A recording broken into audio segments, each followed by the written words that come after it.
They say the Highlands are full of ghosts, that the wind doesn't howl, it whispers warnings.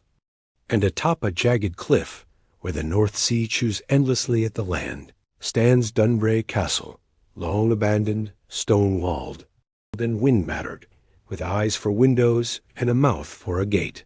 In the fall of 2022, 5 amateur paranormal vloggers hiked up the cliffs for their latest haunted history episode. They wanted real ghosts, screams, blood on camera. They got much more. Colin the skeptic with a camcorder. Lena the true believer, always quoting lore. Marcus the muscle, more brawn than brains. Tess quiet, sharp, always filming in the background. And Ellie, the host, charismatic, always smiling, even when she shouldn't. They arrived just before dusk. Dunbrae Castle was little more than a crumbling ruin, all lichen-choked stone and rusted iron. Yet the door creaked open on its own.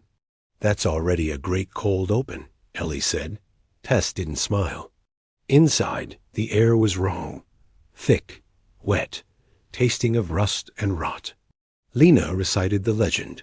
In 1612, Lord Duncan Dunbrae murdered his entire household, his wife, children, servants. He claimed the Red Knight told him to. Said the castle had a voice, that the walls hungered. "They say the halls turn red when it's ready to feed," she whispered. Callan rolled his eyes. "Yeah? And I suppose the paintings bleed too?" He pointed at a faded portrait on the wall. A woman in red, eyes gouged out, mouth sewn shut. It hadn't been there a second ago. As night fell, Marcus split off, chasing strange echoes down a corridor of broken suits of armor. His flashlight flickered. Metal clanged behind him. Then something moved. He turned too late. A figure in full black plate armor, its eyes glowing faintly red, charged with a rusted halberd. The blade didn't slice cleanly. It hooked Marcus under the ribs, and he screamed not just in pain, but betrayal. His last moment was being dragged down the stone hall, his blood painting the walls red. The rest found only blood and a gauntlet print on the wall. Panic set in. The radios went dead. The front door wouldn't open. The wind outside sounded. Wrong. Chanting, maybe. Lena insisted the castle was alive. It's feeding.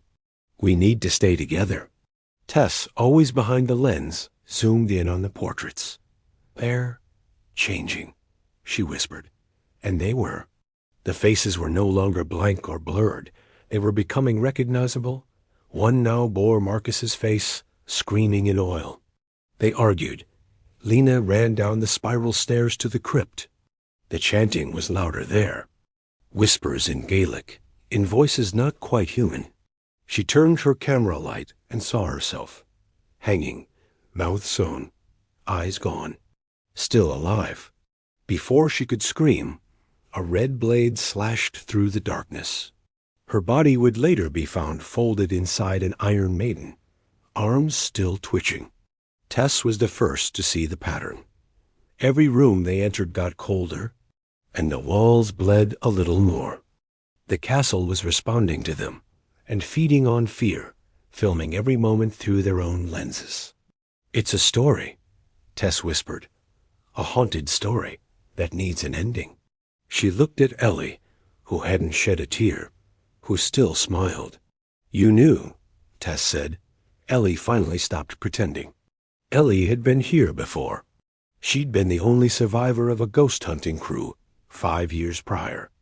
But the footage never made it out, until she came back. Until she brought new characters. "It's not about escape," she said. "It's about offering it a narrative. I bring the story. I make the sacrifice. Then it lets me go." She turned to Callum. "Run." Callum didn't make it far. The knight appeared again, this time dragging a chain of old camera straps and lanyards like trophies. Callum screamed as he was pulled through a mirror, and his scream kept echoing, even after he was gone. Ellie closed her eyes and whispered to the castle. "That's the climax." Only Tess and Ellie remained. "You want an ending?" Tess growled. Here's mine.